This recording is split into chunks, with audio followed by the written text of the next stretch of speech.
Hey guys, welcome to the Prosta English podcast. My name is Nika and I'm the host of this project. Here we discuss various life related topics such as friendship, relationships, healthy lifestyle, traveling, self development, and so on. As many listeners say, this podcast not only helps them improve their listening skills and expand their vocabulary, but also boosts their mood and makes their days better. So don't forget to follow if you haven't done it yet, and let's get started. Usually, when I choose the topic for a new episode, I take ideas from my own life. For example, if I go traveling, I share my impressions. If I discuss interesting topics with my friends or students, I write these ideas down in my notes so I can create a new episode later and talk about it with you guys. I can be inspired by my daily routine, something I've read in a book or seen in a movie, or by things happening in my life. So, this episode is no exception. Recently, I started learning Polish, and I decided it would be great to talk about my experience. I know that many of you are currently learning English or other foreign languages, so I believe that my tips will be useful, inspiring, and hopefully make your learning process more enjoyable. But first of all, let me explain why I decided to get back to learning Polish. We arrived in Poland 4.5 years ago. At that time, we had no plan to stay here for long. To be honest, we didn't know what to do with our lives or where to live, but we definitely knew we wouldn't stay in Poland for a long time. Oh, yeah. So during the first year, we didn't even see the point in learning the language. And when we realized that we would stay longer than expected, I signed up for a beginner course.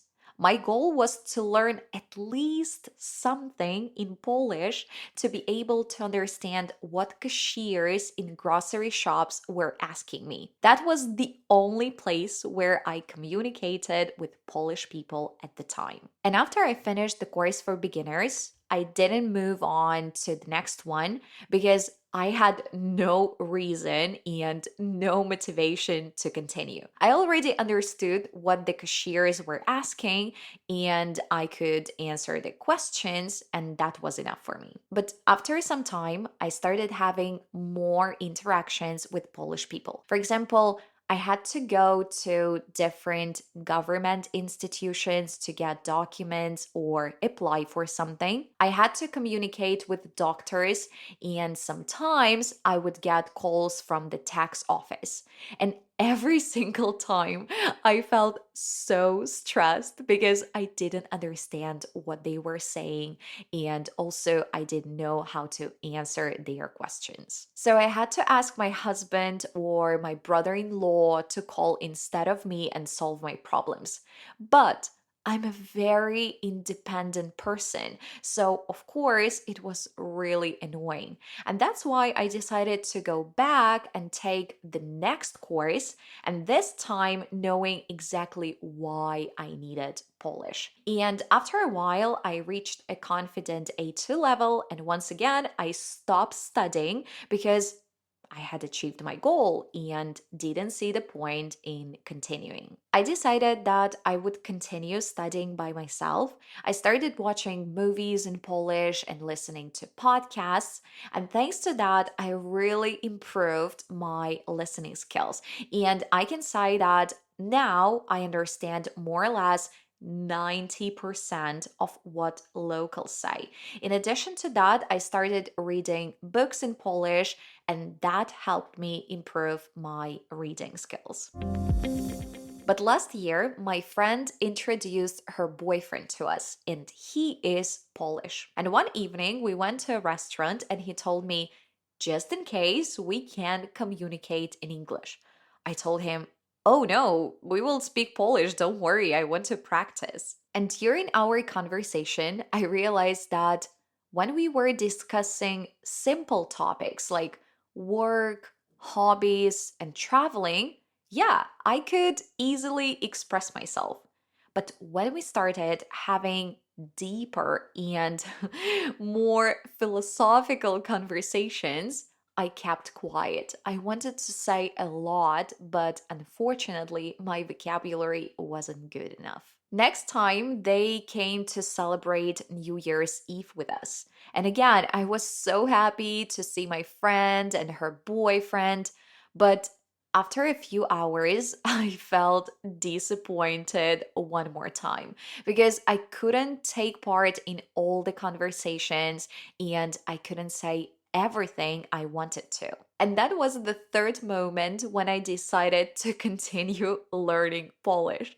Now, my goal is to be able to have engaging and deep conversations with locals. But I would say that this goal is much more complicated than the previous two. Yeah, I live in Poland, so I have a lot of small talks and short daily conversations with people. That's not a problem.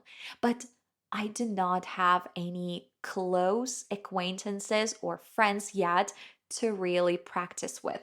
Yeah, there is only my friend's boyfriend, but they live in Germany now, and we meet just once every 6 months. So maybe I can say that my goal is more long term. I'm learning now so that in the future, when I get to know some cool people, I will be able to build real relationships with them. In addition to that, I'm motivated by the fact that hopefully one day I will become a mom. I'll be pregnant and I'll need to go to a doctor, for example. I don't want to limit myself to only Russian speaking doctors because that narrows my options. If I speak Polish well, I can choose any good doctor, hopefully in a clinic not far from my home, and it will not matter whether they speak Russian or Polish. And then I will give birth to a child. In the hospital, doctors and nurses will definitely speak Polish. I want to be able to understand what they are asking me, and I want to be able to express my feelings, fears, or requests clearly. Later on, my child will go to a kindergarten and then to a school. And I know that there will be moments when I need to have deep conversations about maybe my child's development, behavior, relationships with other kids, and so on. And I want to fully understand what the teachers are saying, and I want to be able to reply the way I want, not just the way my limited vocabulary allows. So, yeah, as you see, my goal is pretty long term, but I truly believe that there are moments in life when you suddenly need to speak the language right now, immediately. And by that time, it can be too late to start learning. That's why I want to start in advance so I do not feel stressed or confused when those moments come. Now, when you know my motivation, I can share what exactly I'm doing to get closer to my goal. And maybe you can take some ideas for yourself. First of all, I use a habit tracker. During my winter courses, I created a tracker for my students to help them build the habit of learning English. And now I'm using the same tracker for learning Polish. On the left side, there are skills like reading, listening, grammar, speaking, vocabulary, and writing. And on the right side, there are the days of the month. The idea is to learn English or Polish for at least 15 or 20 minutes, but every single day. I truly believe that if you do something consistently and regularly, you will definitely succeed. We do not give our brain long breaks. And thanks to that, we keep the information fresh and we don't have time to forget it. As the result, every day we learn something new and we keep moving forward. And of course, after some time, when we see progress, it motivates and encourages us to keep going. Plus, the process itself becomes more enjoyable and satisfying because we know that we need only 20 minutes. It's not long and it's not as hard compared to studying for 3 hours in a row. So, yeah, the tracker helps me stay on track and reminds me to study even on the busiest days. Every day, I choose what I want to do and what I'm in the mood for. When I'm not overwhelmed and not too tired, I can, for example, do grammar exercises. When I don't have time at all, I at least listen to a podcast while brushing my teeth before bed. And sometimes, when I'm, let's say, in a cozy and calm mood, I read an article on the platform or a chapter from a book. And the tracker reminds me that language learning can include all kinds of activities, and that helps me stay interested and avoid getting bored. But to be more consistent and organized in my studies, I recently joined a course. We have 2 classes a week, and twice a month on weekends, we have additional speaking clubs. I truly believe that the best way to learn a language is with a teacher, not alone. Because a teacher can explain the structure of the language. A teacher can correct your pronunciation. A teacher can help you get rid of common mistakes and, most importantly, help you stay consistent. For me, it's much harder to stay on track when I study by myself because I have no deadlines, I have no responsibility to do homework, and I always find more important tasks to complete. Now that I've joined the course, I can, for example, ask any questions I have. And I don't need to plan what to study today or tomorrow because I just open the platform and all the exercises are already there waiting for me. The third thing I do to improve my Polish is read books. I've already read 4 or maybe 5 books, and I'm super proud of this fact. I've noticed that reading helps me expand my vocabulary and structure sentences better and faster in my head. And in general, I really enjoy reading, so why not to do it in Polish and kill two birds with one stone? When I was choosing the books on my own, I usually picked novels, some love stories, and simple, even naive plots. Usually, the vocabulary in those books is modern and the language is quite simple. So I had no trouble reading in Polish. But when I joined the course, we were given a book to read: The Adventures of Tom Sawyer. Oh, wow. To be honest, I had to reread the first chapter twice to understand what was going on.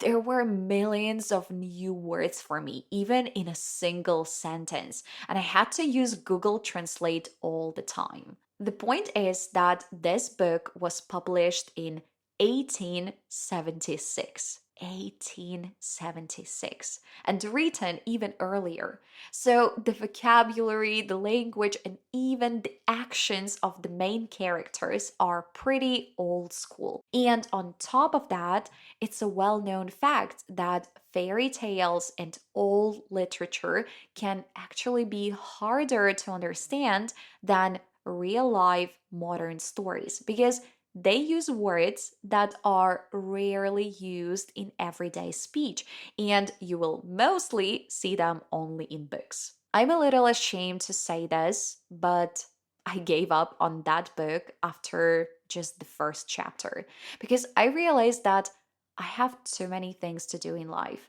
And I don't have the energy or desire to get through a story that I'm not interested in. I would rather find another book with modern language or an engaging plot, something that I'm actually looking forward to reading every evening. So, with this example, I just wanted to show you guys that sometimes the problem isn't us, it's the books we choose. If you've never read anything in English longer than an article and you want to start reading, so buy an adapted book, even one for a lower level. If your level, for example, is B1, get a book for A2. If you are at pre intermediate or A2, pick a book for beginners. Trick your brain. It needs to believe that reading is easy and enjoyable. You should feel smart when you read, not dumb. And once you've read one, two, or three, even five books like this, like easy books, you will build the habit of reading in a foreign language, and then you can move on to something more challenging. Because if you start with something too difficult, your brain will block the activity and find a million excuses not to do it. And in the end, you will read just one chapter, like I did, and then forget about this book forever. Point number 4, what I do in Polish is watch movies and series.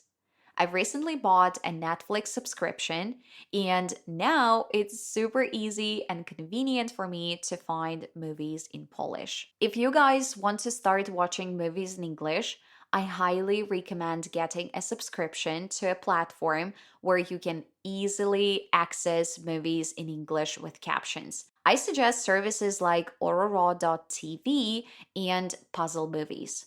I've never used Puzzle Movies myself, but some of my students say that they really enjoy it. I know that on ororo.tv there is a really cool feature. You can turn on English subtitles, and if you don't know a word, you simply click on it and immediately see the translation into Russian. I think it's super convenient because you do not have to constantly use Google Translate or switch between pages. And again, if you are not used to watching movies in English, please do not start with anything complicated like science fiction, fantasy, detective stories, or historical films. Begin with simple movies that use clear vocabulary, like family movies, romantic comedies, adventures, or light comedies. And also, you can rewatch movies that you've already seen. That way, you will not be afraid of missing the plot and of not understanding what's going on in the movie, but you will be able to focus more on the language, on some maybe new words and phrases. In my case, I try to choose only original Polish movies because if a movie is originally in English and dubbed in Polish, the sound is usually terrible. That's why sometimes it takes me a while to find an interesting Polish movie. So, if you guys are living in Poland and also trying to watch movies in Polish and you have some great recommendations, please send me your list. I would be absolutely thankful. Point number 5 that I do is listen to podcasts. Actually, thanks to the fact that I was listening to lots of podcasts in Polish, I created my own podcast. Because in the beginning, when I didn't want to go study Polish since I had no clear motivation, I was always listening to different podcasts. I chose topics I was interested in, like relationships, social media, mental health, healthy nutrition, psychology, and so on. And I listened to them while riding my bike, doing household chores, cooking, and taking a walk. Basically, whenever I had some free time. And with the help of podcasts, I improved my listening skills and expanded my vocabulary. And this is how I realized that I would love to create a product that would help people learn English. And just in case, if you enjoy listening to this podcast, please take 2 minutes to send me a message on Instagram or Telegram. I would really appreciate that. Let me know what episode you are listening to and where you are listening to it. I'm always curious. Your messages always boost my mood and make my day better. I always smile imagining that somewhere in another country or in another city, you're walking together with me, or cleaning your house together with me, or sitting on a balcony and looking out of the window with me. So, yeah, I'm looking forward to getting your messages, but now let's continue. Point number 6 on my polished to do list is writing essays. 10 years ago, when I was living in Lithuania, I decided to learn Lithuanian. I didn't really need it because older people in Lithuania speak Russian and many young people speak English. But sometimes there were situations when I found myself in groups of Lithuanians who were speaking Lithuanian only, and I wanted to understand what they were talking about. So I found a free offline course, and in just 6 months, I got an A2 certificate. And at a certain point, my Lithuanian was so good that I could actually join any conversation, maybe except for politics, medicine, space, and engineering. But in addition to the course, there was one thing that helped me learn the language, and it was writing essays. Every week, my Lithuanian friend would give me a task to write an essay based on a certain topic. And at first, it was really difficult. But the more essays I wrote, the easier it became. And thanks to this task, I learned a lot of new words that I was missing, words that were important for my spoken language. And writing essays helped me learn how to build sentences correctly and express my thoughts on the topics I was interested in. Now, in my Polish course, I also have to write essays for my homework. And to be honest, every time I see this task, I think about skipping it. But I know how useful it is based on my own experience, so I try to write at least 2 small essays every week. So if you guys want to learn English, I highly recommend you write essays in English too. Use the words you want to memorize in the text. And then, for example, if you do not have a teacher, you can ask ChatGPT to check it and explain any mistakes. Trust me, it will be fun, interactive, and very useful. That's it from my side, guys. With this episode of the podcast, I wanted to show you that learning languages can be cool. Just try to integrate the language into your daily routine. Do things that bring you joy, and you will barely even notice how you are passively learning. But first of all, please identify your goal. Why do you need this language? What motivates you to speak it? What will change in your life when you become confident using it? When you find a real goal that drives you and inspires you, you will have no excuses, just opportunities. Thank you so much for staying with me today. Please share this podcast with your friends and colleagues who are currently learning English, and maybe together we will help them fall in love with English and get better at it. Have a wonderful day, and I will talk to you soon. Bye bye.